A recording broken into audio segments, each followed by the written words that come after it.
जय हिंद। आज 18 अगस्त 2025 और 18 अगस्त 2025 आज का जो दिन है एक बहुत ही महत्वपूर्ण दिवस है। और दिवस का आप सभी ने एक नारा सुना होगा, जय हिंद। और शुरुआत में जब भी मेरा क्लास चलता है उस क्लास के स्टार्ट में ही हम जय हिंद का एक नारा बोलते हैं, जो हम सभी देशवासियों को गौरवान्वित महसूस कराता है। एक और नारा सुने होंगे आप लोगों ने, दिल्ली चलो, दिल्ली चलो का नारा। एक नारा और सुने होंगे आप लोग कि तुम मुझे खून दो मैं तुम्हें आजादी दूंगा। आप सब समझ रहे होंगे कि मैं बात सुभाष बाबू का कर रहा हूं। सुभाष चंद्र बोस का आज पुण्यतिथि है। आज ही के दिन 18 अगस्त को ही 18 अगस्त 1945 को इनका निधन हो जाता है। क्योंकि ये जापानी एक विमान से ताइवान मंचूरिया शहर के लिए रवाना होते हैं हवाई अड्डा से, और 18 अगस्त आज ही के दिन हवाई दुर्घटना होती है और इसी हवाई दुर्घटना में इनका निधन हो जाता है।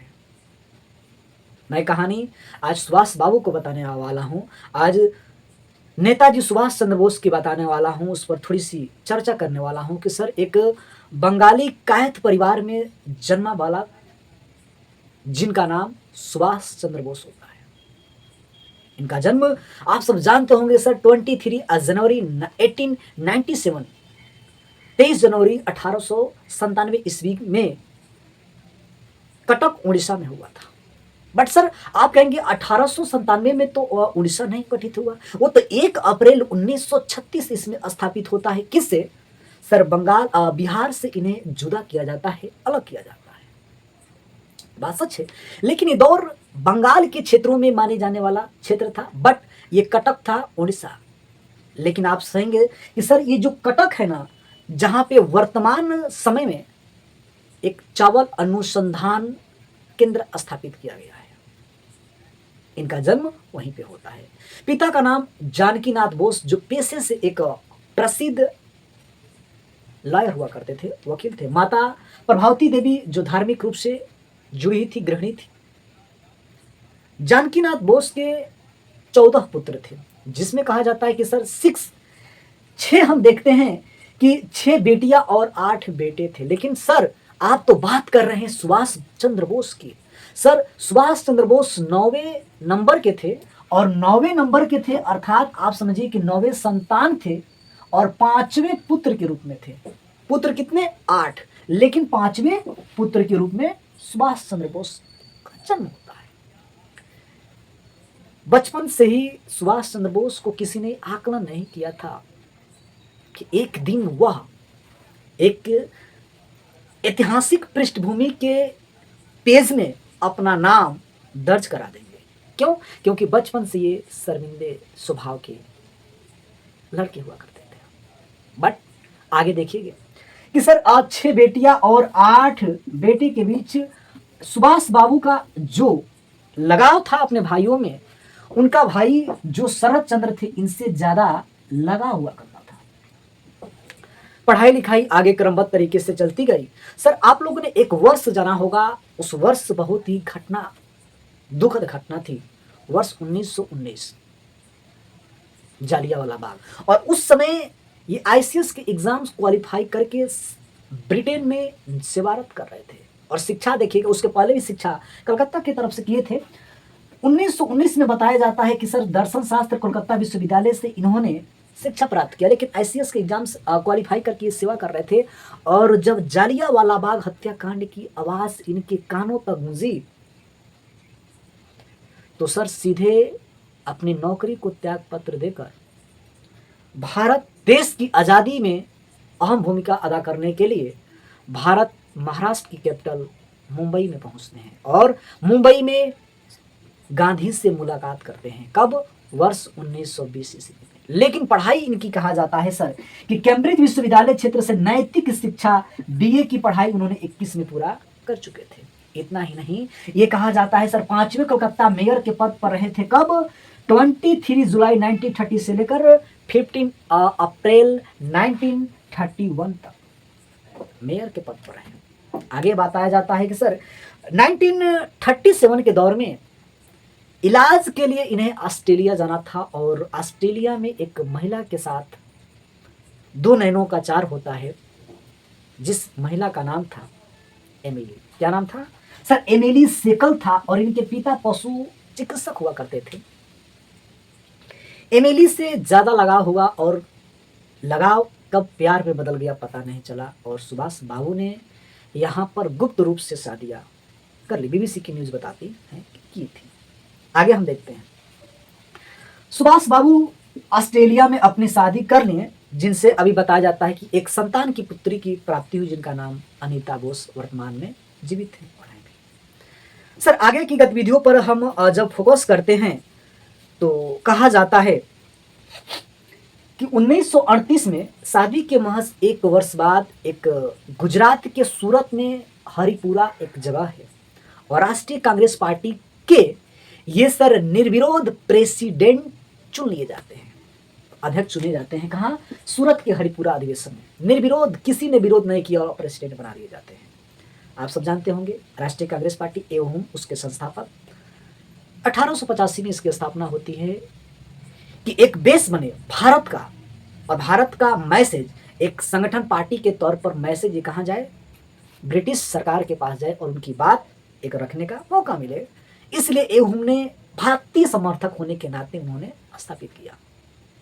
कहा जाता है कि सर 1885 में कांग्रेस का पहला समिट जो सम्मेलन होता है गोकुलदास संस्कृत विद्यालय के मुंबई में होता है, जो बिमेश चंद्र बनर्जी प्रथम उसकी प्रेसिडेंटी करते हैं। सर सवाल एक और आता है राष्ट्रीय कांग्रेस पार्टी से कि राष्ट्रीय कांग्रेस पार्टी के संस्थापक तो एवं को जाना जाता है, अध्यक्ष बिमेश चंद्र बनर्जी थे। Sir general secretary of the Congress party कौन बने? तो आप कहेंगे सर एवं को महासचिव बनाया गया था, जनरल सेक्रेटरी बनाया गया था। ये क्लियर हुआ? ठीक है। आप सभी एक बार कमेंट करके बताइएगा कि सर आयरिश महिला जिनका नाम एनी बेसेंट है, एनी बेसेंट प्रथम बार राष्ट्रीय कांग्रेस पार्टी की महिला प्रेसिडेंट बनी। इसका कौन से अधिवेशन में इन्हें प्रेसिडेंट बनाया गया था? कमेंट करके बताएंगे जरूर आप सभी। अब देखते हैं कि सर 1938 में प्रेसिडेंसी की अच्छा खासा कांग्रेस पार्टी को आगे बढ़ाने का कार्य किया। और आप सब जानते होंगे कि कांग्रेस पार्टी के भी एक संविधान होते हैं और उसके अकॉर्डिंग वो कार्य करती है। दिसंबर में भी चुनाव होते हैं और ये प्रेसिडेंटी होता है मध्य प्रदेश के जबलपुर के निकट त्रिपुरी में, जिसे हम त्रिपुरा क्या कहते हैं? हरिपुरा कहते हैं। सॉरी, ये हरिपुरा होता है। हरिपुरा यहाँ भी लिखे, हरिपुरा यहाँ भी लिखे, नहीं त्रिपुरी होगा। ये जो हरिपुरा होगा यहाँ त्रिपुरी होगा। त्रिपुरी जो जबलपुर के पास में निकट है, मध्य प्रदेश के अंतर्गत आता है। वर्तमान में मध्य प्रदेश की कैपिटल भोपाल और डॉक्टर मोहन यादव वहाँ के मुख्यमंत्री के पद पर बने हुए हैं। क्लियर? अब यहाँ पे सुभाष बाबू को थोड़ी सी तकलीफ होती है, मानसिक संतुलन थोड़ी गड़बड़ हो जाती है, स्वास्थ्य गिर जाता है और वहाँ पे हेल्थ इशू होता है। चुनाव में उनको उतारा जाता है और सरदार वल्लभ भाई पटेल ने उन्हें तार के माध्यम से संदेश भिजवाते हैं कि इसमें शामिल होना है। तो दूसरी तरफ गांधी समर्थक पटाभी सीतारमैया जी इनके विरोध में, अगेंस्ट में पर्चा दाखिला करते हैं कि हाँ इसमें इनके भी साथ हम चुनाव लड़ेंगे भाई, क्योंकि समर्थक ये गांधी के थे। और इधर हम देखते हैं कि सुभाष बाबू को फिर समर्थन प्राप्त हो जाता है। कहा जाता है कि सर 1580 वोटेज सुभाष चंद्र बोस को पड़ता है और 1377 वोट पटाभी सीतारमैया को पड़ता है। जो आगे कहा जाता है कि सर इस हार से गांधी बहुत कुंठित होते हैं कि यह हार पटाभी सीतारमैया की नहीं है, यह हार गांधी का है। और इस तरह से गांधी का विचार और सुभाष बाबू का विचार एक दूसरे से बहुत कटाक्ष हो जाते हैं। अब कहे तो बहुत ही उल्टी सीधी जो शब्द का प्रयोग किया जाता है। स्ट्रक्चर पर समझिए कि जो बेड होते हैं ना, उस पर सुभाष बाबू को लेकर लाया गया था यहाँ पे, और पटाभी सीतारमैया के जो समर्थक और सुभाष बाबू के जो समर्थक पटेल जैसे व्यक्ति थे होते हैं।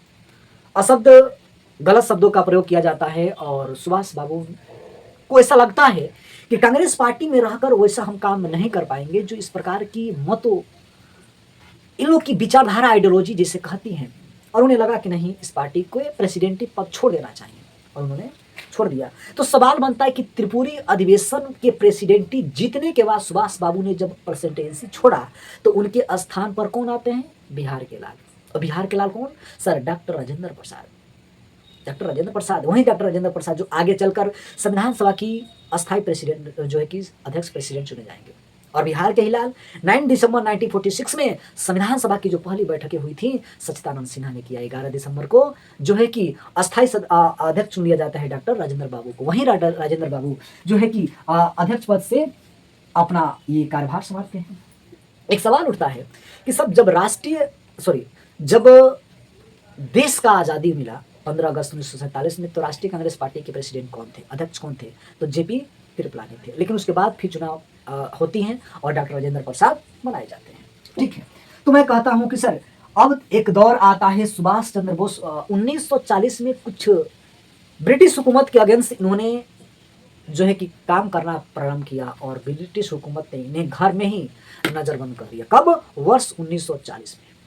ठीक, 1940 में इन्हें नजरबंद कर दिया जाता है, लेकिन अपना भेष बदलकर सर 16 जनवरी 1941 को अपने भाई के सहयोग से सर ये भारत छोड़कर भाग निकलते हैं। कब? 16 जनवरी 1941 को। और उत्तर प्रदेश के एक स्टेशन का नाम जिसके हम कहते हैं सर गुमेह स्टेशन आते हैं और ट्रेन पकड़कर पेशावर, और पेशावर से सर अफगानिस्तान के क्षेत्र होते हुए सोवियत संघ के रास्ते वो सीधे जर्मनी के लिए रवाना हो जाते हैं। सर आप लोगों ने सुना होगा कि जर्मनी में एडोल्फ हिटलर से मुलाकात करते हैं, बहुत चीजें बातें होती हैं, और वहीं पे एडोल्फ हिटलर ने इन्हें नेताजी की उपाधि से सम्मानित करता है। आगे की गतिविधियां बढ़ती चलती जाती हैं।